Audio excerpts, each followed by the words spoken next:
Hey guys, what's up? This is Wicked Rider. Welcome back to the channel. So I am again back with another vlog जो कि आज होने वाला है RR 310 की ownership review पे, क्योंकि मेरे को 1 साल हो गया है बाइक को यूज़ करते हुए। सो आई थॉट कि इस पर एक ओनरशिप रिव्यू बनाना चाहिए। एंड मेरे को काफ़ी सारी क्वेरीज़ भी आई थी इंस्टाग्राम पे, जैसे कि RR 310 का आपका माइलेज क्या रहता है एंड आपने क्यों चूज़ किया KTM RC 390 के ऊपर, आपने अपाचे RR 310 को क्यों चूज़ किया। एंड काफ़ी सारी क्वेरीज़ हैं जो कि मैं आप लोगों को आज के व्लॉग में बताऊंगा। So just watch this video till and, आपको सारे ही क्वेश्चंस का आंसर मिल जाएगा।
सो RR 310 की अगर प्रॉस को देखा जाए तो इसमें सबसे अच्छी बात यह है कि जो डिज़ाइन वाइज है ये one of the best bike है। एंड अभी के डेट में लास्ट 1 ईयर का भी अगर देखा जाए तो अभी तक एक भी बाइक ऐसी लॉन्च नहीं हुई जिसका इतना अल्टीमेट डिज़ाइन होगा। And this is the best track machine which is under 3 lakhs। और इसके अलावा हम लोगों के पास जो फ्यूल एफिशिएंसी है इस बाइक की RR 310 की, जो माइलेज दे देती है bike, that is 30 to 35 in all the modes. इसमें 4 मोड मिल जाते हैं आपको बाइक में, urban, rain, sports and track. तो काफ़ी अच्छा ओवरऑल जो इसका फीचर वाइज अगर देखा जाए तो काफ़ी अच्छा बाइक का परफॉर्मेंस है। जो आपका ओवरऑल जो बाइक का लुक है वो काफ़ी स्पोर्टी है। एंड उसके अलावा मेन चीज़ ये है कि आप लोगों का जो फीचर्स है, बहुत ही अच्छे फीचर्स दे रखे हैं इसमें बाइक में। एंड मेरे को 1 ईयर हो गया है इस बाइक को यूज़ करते हुए, एंड अभी तक मेरे को बहुत, जो देखा जाए एक 3 lakhs के अंडर की बाइक, इतने सारे फीचर्स मैंने एक्सपेक्ट नहीं किए थे।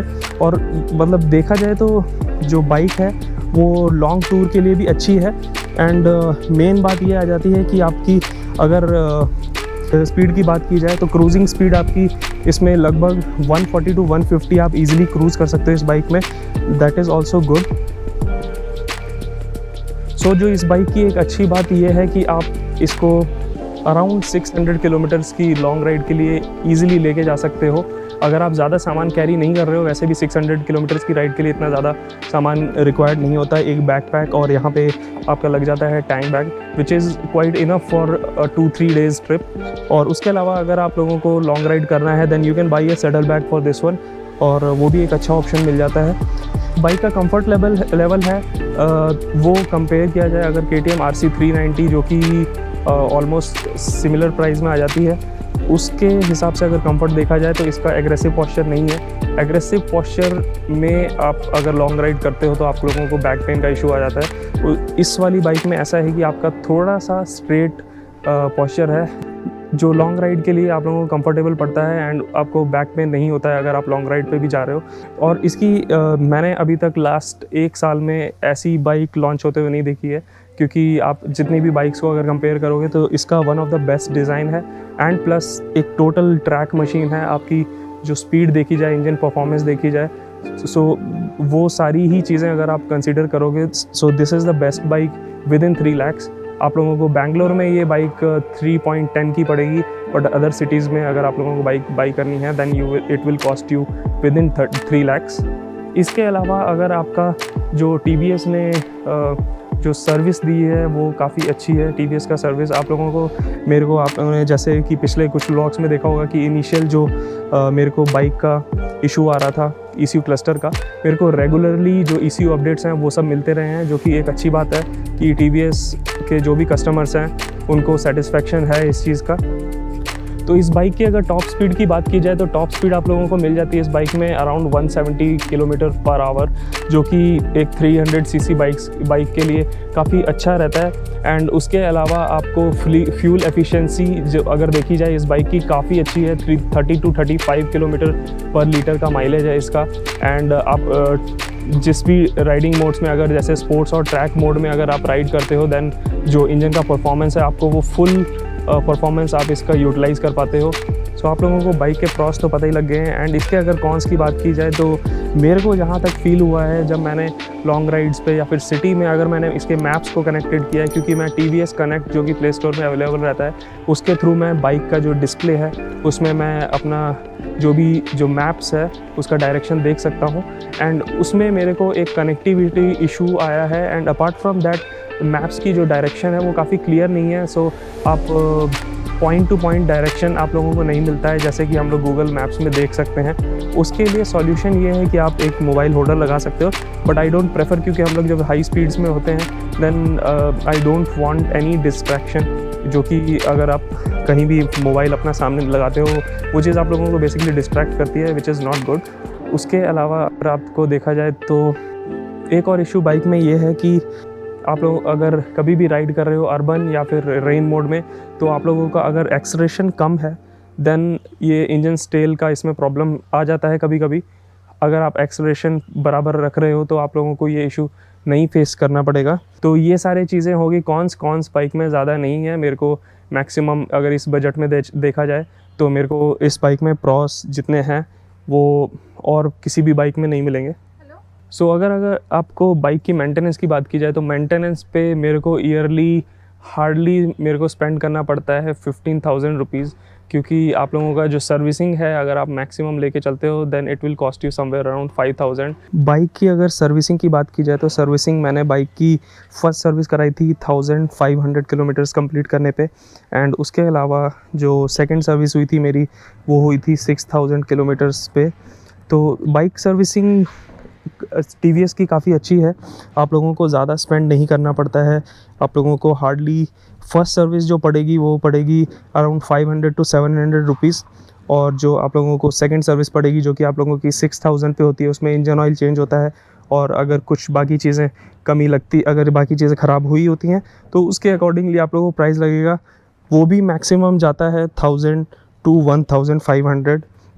सर्विसिंग वाइज बाइक में मेरे को ज़्यादा मेंटेनेंस पे खर्चा नहीं करना पड़ता। अपार्ट फ्रॉम दैट एक चीज़ ये रहती है कि आप लोगों को कभी भी अगर लॉन्ग राइड्स पे जा रहे हो then you should take care of your bike, जो कि चेन ल्यूब और चेन क्लीनिंग आप लोगों को रेगुलरली करनी पड़ती है। Chain cleaning and chain lube के लिए मैं जो प्रोडक्ट्स यूज़ करता हूँ दैट इज़ वर्थ, आप लोग ईजिली बाई कर सकते हो अमेज़ॉन से भी। एंड काफ़ी अच्छा है। अगर उससे ऊपर रेंज में अगर आप देख रहे हो then you should go for Liqui Moly. Chain cleaning का और चेन ल्यूब का अगर आप लोगों को जो किलोमीटर्स रेंज बता देता हूँ दैट इज़ 500 किलोमीटर्स। आप 500 किलोमीटर्स में आपको chain cleaning and chain lube कर सकते हो। तो ये चीज़ है एक बाइक की अच्छी, कि आप लोगों को मेंटेनेंस पे ज़्यादा खर्चा नहीं करना पड़ता है। एंड ओवरऑल जो एक्सपेंडिचर है that is somewhere around 15,000 to 20,000। Apart from that अगर आप लोगों को कोई चीज़ नहीं चेंज करानी पड़ रही है बाइक में then it will be somewhere around 10 to 15,000, क्योंकि जो मेजर सर्विसेज होती हैं उसमें अगर कोई पार्ट चेंज कराना पड़ता है तो बाइक का जो पार्ट्स हैं वो भी काफ़ी कम प्राइस में है, आप लोगों को ईजिली सर्विस सेंटर्स में मिल जाते हैं। और स्पेशली अगर बैंगलोर की बात करूं तो बैंगलोर में जैसे कि TVS का फैक्ट्री थोड़ा सा पास में ही है, then you get all the parts very easily. So जो ओवरऑल मेरा एक्सपीरियंस 1 ईयर का रहा वो काफ़ी अच्छा रहा इस बाइक के साथ में। एंड आई होप आप लोगों को भी आज का जो मैंने एक्सपीरियंस शेयर किया है वो आप लोगों को अच्छा लगा होगा। अगर आप लोगों को अच्छा लगा है then let me know down in the comments. और अगर आप लोगों को मेरे मोटो व्लॉगिंग कंटेंट्स अगर आप लोगों को पसंद आ रहे हैं तो सब्सक्राइब करिए। बहुत मेहनत लगती है बाइक की वीडियोस बनाने में। एंड प्लस जो रिव्यू वीडियोस होती हैं स्पेशली बाइक के प्रोडक्ट्स की, अभी इनिशियली काफ़ी मेहनत लगता है। तो अगर आप लोगों को व्लॉग पसंद आ रहा है तो आप मेक श्योर आप कमेंट करो और प्लीज़ सब्सक्राइब करो इस चैनल को, क्योंकि मैं काफ़ी कंटेंट लेके आ रहा हूँ एंड जो पहले का भी कंटेंट है आप देख सकते हो मेरे रीसेंट वीडियो से। अगर आप में से भी कोई RR310 ओनर है और आपका एक्सपीरियंस अलग रहा है then let me know down in the comments. और अगर आप लोगों को आज का व्लॉग पसंद आया then do like, share and subscribe to my channel. That's it for today. Thanks again for watching my channel. This is Vikram Raya signing off. Take care. Bye bye. See you in the next one.